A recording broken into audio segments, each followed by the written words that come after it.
মা বলো বাবা। হাতের কি অবস্থা এখন? এই তো হাত অনেকটা কমে গেছে।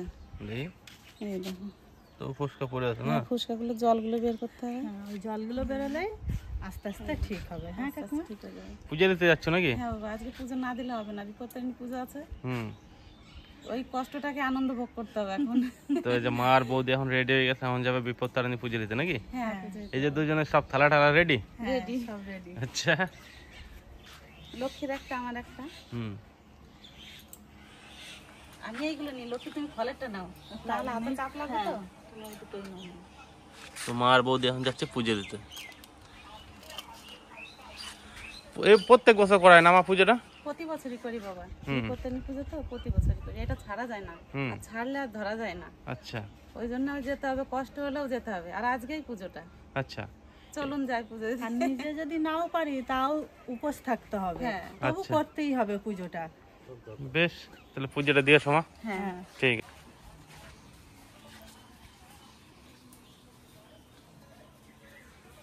মন্দিরে চলে এসেছি পুজো দিতে। এইটা আমাদের দুর্গা মন্দির, এইখানে আমাদের বিপত্তারিণী পুজো হয়। চলুন দেখাচ্ছি।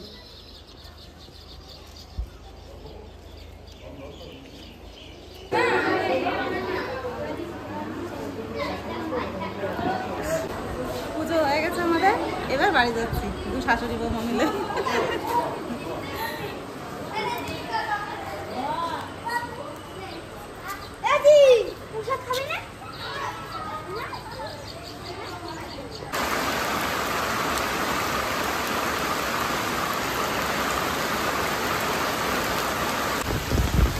কোথায় রে দা?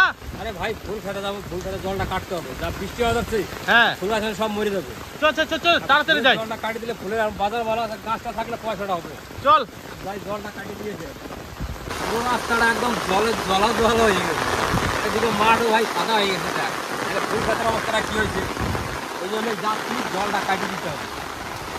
রাস্তা থাকলে বোঝা যাবে যে বৃষ্টির কি পরিমাণ হচ্ছে। ভাই জলটা কাটতে হবে, নাহলে পরে কি থাকবে না, সব শেষ হয়ে যাবে।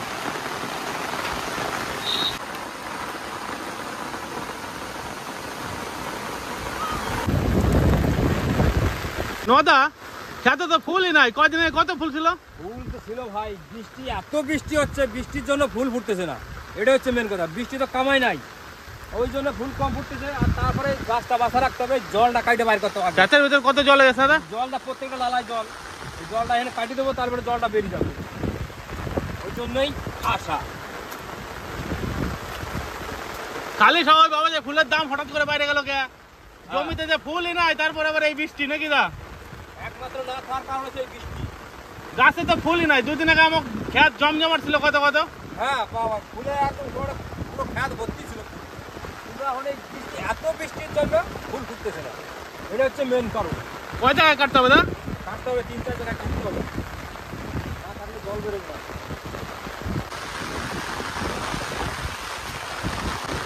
সিজন আসতেছে, আবার সামনে উল্টার রথ আছে, তারপরে শ্রাবণ মাস পরে গেলে পরে শীতের মাথায় জল ঢালা, তখন একটা ফুলের চাহিদা হবে। ওই সময় কিন্তু ফুলটা খুব টান হবে বাজারে। ওই জন্য জল ফল কাটতে এখন যতটুকু আর কি রাখা যায়। বৃষ্টিটাও কেমন জুড়াইছে দা? বৃষ্টি তো ঘুরেই জল নামতেছে। তুরে দেখ খালি সাদা হয়ে গেছে।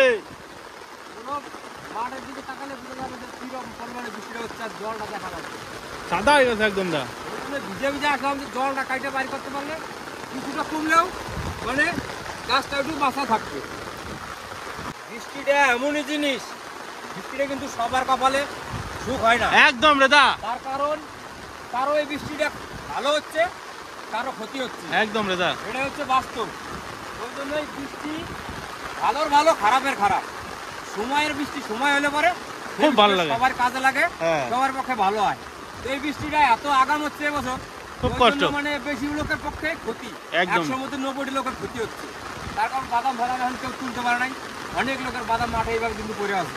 সব সবজি নষ্ট হয়ে গেল। সব এই যে করলা ফলা এগুলো যা ছিল সব সবজি সব জমা লাগিয়ে গেছে, সব পচে গেছে ভাই। এরপরে কিছু করা থাকবে না। কিন্তু চাষির কষ্ট কেউ বোঝে না। চাষির ফসলের দাম পাইলে পরে তখন সবার মাথায় হাত করে যাচ্ছে, চাষি এত দাম পাচ্ছে, অত দাম পাচ্ছে। এই যে বাদামটা, বাদাম খেতে পুরো জল একদম। এই বাদামটা এখন তুলে রাখা হয়েছে, আর বৃষ্টির কারণে কিন্তু ছিটতে পারবো না।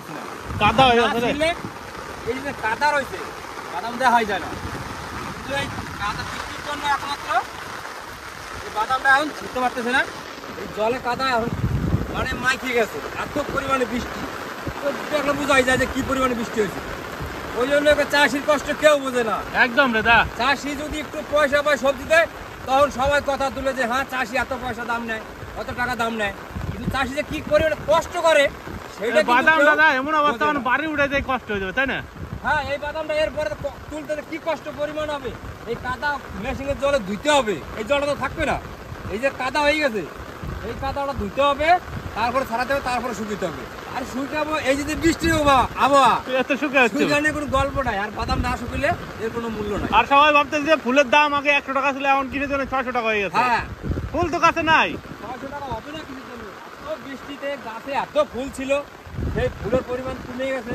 তারপরে বৃষ্টিতে গাছ পাত ভেঙে যায়। সব গাছ ফাছ ভেঙে নষ্ট হয়ে গেছে, ধসা লেগে যাবে এরপরে। তবু তো আমার গাছ দুটা আছে, অন্য সবার তো নাই কেউ। হ্যাঁ, এরপরে গাছ ধসা লেগে যাবে, কোনো সব ফসলও থাকবে না, ফুল তো দূরের কথা, কোনো ফসল সবজি কিছু থাকবে না। একদম দা। তো ওই জন্য জল ফল কাইটে যতটুকু রাখা যায় তারপরে বাঁচতে হবে। একদম। খাইয়ে বাঁচতে পারলে সব কিছু করা যাবে। তো জল ফল কাইটে বৃষ্টির মধ্যে আইছি, জলটা কাইটে দিয়ে যদি বাড়িতে যদি বৃষ্টি করা যায়, চেষ্টাটাই আছে।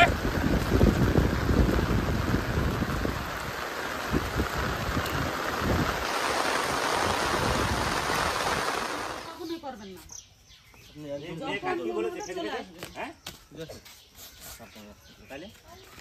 আপনি একদম টেনশন করুন না, আমি আছি, বাড়ির সবাই আছে। যেরকম বিষ্ণু সেরকম মনে করবেন এরাও। তাই মশাই যদি এরকম করেন তাহলে বৌদি ওরা ঠিক থাকতে পারবে? কাঁদেন না, আবার আসবেন যখন মনে পড়বেন, মেয়ে দেখতে চলে আসবেন। তো এদিকে সবাই কান্নাকাটি করছে, তাও মশাই তো অনেকদিন আগে আছে, বাড়ি যাবে এবার। মা মেয়ের একটা সম্পর্ক, মা বাবার একটা সম্পর্ক, দিকে তাকাও। এদিকে নাতি দাদুর একটা সম্পর্ক, তো সবাই মানে এখন কষ্ট তো লাগবেই, স্বাভাবিক। কান্নাকাটি করবেন না একদম। এক জায়গায় ছিলাম সবাই মিলে, বাড়িতে ফিরে যেতেই হবে। হ্যাঁ, টেনশন করুন না একদম, যখন মনে হবে আপনি চলে আসবেন। বেশ ধীরে সুস্থ আসুন, বাড়িতে ফোন করবেন। হ্যাঁ, ভালো থাকবেন, আবার ঠিক টাইম হলে চলে আসবেন। বললেন বেশি দিন থাকলে তো একটু মায়া বেশি লাগে, তাই না? এসছেন দিয়ে মশাই, কতদিন রলেন, এবার সবারই একটু মায়া বেশি লাগছে। এমনিতেই মায়া লাগে আসলে পরে, তারপরে বেশি দিন থাকলে, যতদিন থাকবে মানুষ ততদিন মায়া বেশি লাগে। একদম মনে কান্নাকাটি দুঃখ করবেন না, মনে করবেন লোকের না ছেলে, ওরকম ছেলের বাড়ি সেই মনে করে আসবেন। মেয়ে দেখেন বলে যে এখন যাব তখন যাব না, সেটা কখনোই ভাববেন না। কাকা তুমি একদম কান্না করবা না, আর দাদু বাড়ি যেয়ে মামারে পাঠাই দেবে। হ্যাঁ, তোমার তো জন্মদিন আবার সামনে, তার মানে সে কিন্তু একদম বাড়ি যেয়ে পাঠাই দেবেন। তুমি জানো না ওই বাবার ছোট কাঁদে না বাবা, কাঁদে না, দাদু মন খারাপ হবে। এই তো নাকি এটা ভরে দাও তো, এটা প্যাকেট দাও, আবার মামা আসবে বলছে যে বিষ্ণুরে অবশ্যই পাঠিয়ে দেবেন। পাঠিয়ে দেবেন কিন্তু বেশি। হ্যাঁ, বৌমা বৃষ্টিতে না আসতে পারে, বিষ্ণুকে পাঠিয়ে দেবেন। কান্নাকাটি করতে নেবেন, আর যখনই মনে পড়বে তখনই কিন্তু চলে আসবেন। মন কান দিয়ে পড়াশোনা করবে, মন কান দিয়ে পড়াশোনা করবে খুব ভালোভাবে। এমনিতেই যাওয়ার সময় কান্না করে, তারপরে তো এখন তার কোনো কথাই নেই। তা তো একটু করবে, দাদা কয়েকদিন ধরে আইছে না। হ্যাঁ, একসাথে তো থাকি। হ্যাঁ, মিস্ত্রি আবার হাফ মিস্ত্রি হয়েই গেছে। হাফ মিস্ত্রি হয়ে গেছে। চালুর উপর ওঠে, দাদুর সঙ্গে থাকে, বড় এই দেখেন আপনার কান কালু উঠে গেছে, ওখানে কান্না শুরু করে দিয়েছে। কান্তিনি চলো।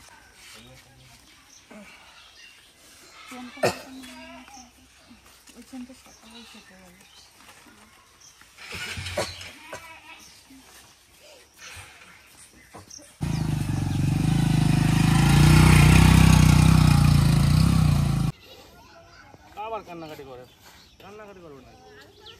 আপনি যদি ওরকম করেন তাহলে মেয়ে নাতি ওরা কি করবে বলেন? বেশ আজকে মুখে জানতো কান্নাকাটি করবে না। আরে কাকা